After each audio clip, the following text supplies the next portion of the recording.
आज मैं आपको कुछ ऐसा बताने जा रहा हूँ कि आपकी लाइफ के टुवर्ड्स जो पर्सपेक्टिव है वो पूरी तरह बदल जाएगा। आप अपनी एग्जिस्टेंस पर सवाल करने लगोगे। अगर मैं आपसे पूछूं कि वीडियो गेम्स क्या होते हैं तो आपके दिमाग में आएगी एक स्क्रीन जिस पर के कुछ कैरेक्टर्स हैं और उनकी कोई स्टोरी है जिसे आप वॉक थ्रू कर रहे हैं।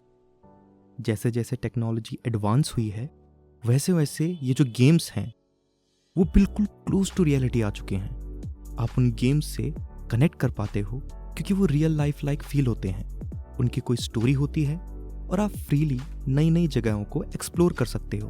पर क्या कभी आपने सोचा कि गेम्स की दुनिया फेक होते हुए भी कितनी रियल फील होती है? आप जो भी चाहें वो कर सकते हैं एक्सेप्ट दोज लिमिटेशंस जो प्रोग्रामर्स ने सेट की हुई है। हमारे कैरेक्टर्स का हर sort of action already programmed होता है कि हम कोई भी डिसीजन लें, स्टोरी उसी डिसीजन पर आगे फॉर्म होती है। अब जरा आप 1 मिनट गेम से हटें तो आपको रियलाइज होगा कि हमारी जिंदगी भी तो कुछ ऐसी ही है।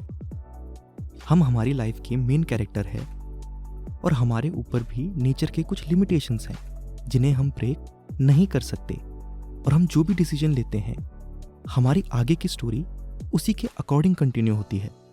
तो जब हमारी रियल लाइफ में और गेम लाइफ में इतनी सिमिलैरिटीज हैं तो अब ये सवाल बनता है कि कहीं हम भी तो किसी की प्रोग्रामिंग के रिजल्ट तो नहीं हैं। क्योंकि जिस तरीके से गेम को क्लोज टू परफेक्शन के साथ तैयार किया जाता है, एक एक डिटेल को प्रॉपरली प्रोग्राम किया जाता है, हमारी लाइफ भी तो ठीक ऐसे ही है। आखिर क्यों हमें जो ऑक्सीजन जीने के लिए चाहिए वही प्लांट्स एंड ट्रीज रिलीज करते हैं? आखिर क्यों हमारी बॉडी के एक एक ऑर्गन सिंक में रहते हैं? और आखिर क्यों जो चीज क्रिएट हुई है वो डिस्ट्रॉय होके रहती है? ये सब नियम आखिर किसने बनाए? इसका मतलब तो यही हुआ ना कि हमें और इन सब चीजों को किसी ना किसी बीइंग ने प्रोग्राम किया है।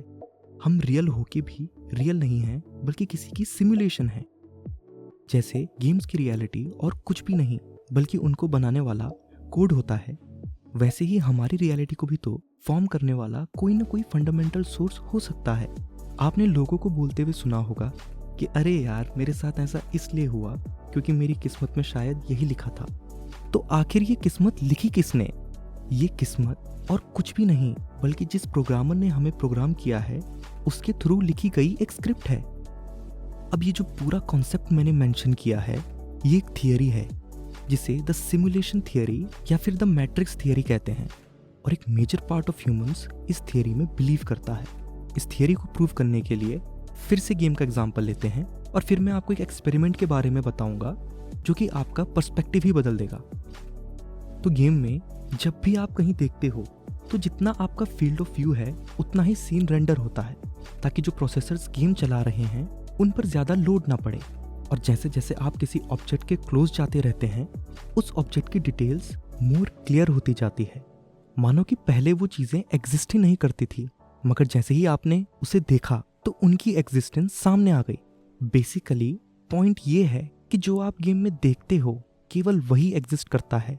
तो जब तक आप उसे देख ना लो वो एग्जिस्ट ही नहीं करता, राइट? नाउ अब इतना जब आप समझ चुके हो तो बढ़ते हैं डबल स्लिट एक्सपेरिमेंट की ओर। ये एक्सपेरिमेंट इतना हिला देने वाला था कि इसने साइंटिस्ट को मजबूर कर दिया थियरी ऑफ सिमुलेशन को सीरियसली लेने के लिए। ये एक्सपेरिमेंट थॉमस यंग द्वारा किया गया था। इन्होंने 2 स्लिट्स लिए यानी पतले लंबे कटआउट्स और इनके थ्रू सैंड, वाटर और इलेक्ट्रॉन्स को पास करवाया। तो जब इन्होंने स्लिट्स के थ्रू सैंड पार्टिकल्स को शूट किया तो वो पार्टिकल्स ठीक उन्हीं स्लिट्स की शेप में पीछे फॉर्म हुए। इस पैटर्न को हम कहते हैं पार्टिकुलर पैटर्न क्योंकि ये सॉलिड पार्टिकल से बनता है। फिर जब उन्होंने पानी को उन स्लिट्स के थ्रू पास किया तो पानी की वेव्स उन कटआउट्स की वजह से मल्टीपल वेव्स जो आपस में एक दूसरे को इंटरफेयर कर रही थी उनमें स्प्लिट हो गई, जिसकी वजह से ऐसा कुछ पैटर्न दिखाई दे रहा था जिसे कि इंटरफेरेंस पैटर्न कहते हैं। क्योंकि ये पैटर्न्स उन स्लिट से निकलने के बाद जो वेव्स आपस में इंटरफेयर कर रही थी उसकी वजह से बना था। अब बारी थी इलेक्ट्रॉन्स की। जब इलेक्ट्रॉन्स को सिंगल स्लिट के थ्रू पास किया गया तो उसने नॉर्मल पर्टिकुलर पैटर्न फॉर्म किया जो कि ऑब्वियस है क्योंकि इलेक्ट्रॉन्स पार्टिकल्स ही होते हैं। मगर जब इलेक्ट्रॉन्स को डबल स्लिट्स के थ्रू पास किया गया तो इलेक्ट्रॉन्स के पार्टिकल होने के बावजूद उन्होंने वेव की तरह एक इंटरफेरेंस पैटर्न बनाया, जो कि बहुत ही अजीब बात है। तो अब साइंटिस्ट ने उन्हीं इलेक्ट्रॉन्स पर अपनी नजर रखने की सोची। एक डिवाइस के थ्रू अब इलेक्ट्रॉन्स को ऑब्जर्व किया जाने लगा। वो ये देखना चाहते थे कि आखिर एक्सपेरिमेंट के दौरान इलेक्ट्रॉन्स एग्जैक्टली कैसे बिहेव कर रहे हैं, और फिर एक्सपेरिमेंट दोबारा परफॉर्म किया। तो इस बार रिजल्ट्स शॉकिंग थे, क्योंकि इलेक्ट्रॉन्स ने इंटरफेरेंस नहीं बल्कि पार्टिकुलर पैटर्न बनाया। ये देखते हुए साइंटिस्ट ने बार बार एक्सपेरिमेंट रिपीट किया, मगर हर बार सेम पर्टिकुलर पैटर्न ही बन रहा था। ऐसा लग रहा था कि मानो इलेक्ट्रॉन्स को पता है कि कोई उन्हें देख रहा है। तो इस एक्सपेरिमेंट से ये पता चला कि इलेक्ट्रॉन्स तभी एक डेफिनेट शेप लेंगे जब उन्हें देखा जा रहा हो, अदरवाइज वो एक पॉसिबिलिटी ही बन के रहेंगे, जो अल्टीमेटली ये प्रूव करता है कि इस वर्ल्ड में हम जो भी देखते हैं उसकी एग्जिस्टेंस हमारे देखने से पहले सिर्फ एक पॉसिबिलिटी होती है, जो कि हमें फिर वहीं ले आता है कि हमारी लाइफ किसी की क्रिएशन है। और जैसा कि गेम में होता है कि हम जितना एक्सप्लोर करते हैं उतना ही ज़्यादा मैप क्रिएट होता है, वैसे ही हमारी लाइफ में हम जितना देखते हैं वही एग्जिस्टेंस में आता है। बाकी जो है वो सिर्फ एक पॉसिबिलिटी बन के रह जाता है। मुझे कमेंट सेक्शन में ज़रूर बताना कि क्या आप इस थियरी में बिलीव करते हैं। मैं आशा करता हूँ कि आपको ये वीडियो समझ आई होगी। मैं मिलता हूँ आपसे नेक्स्ट वीडियो में फिर किसी इंटरेस्टिंग टॉपिक के साथ। ये वीडियो पूरा देखने के लिए धन्यवाद।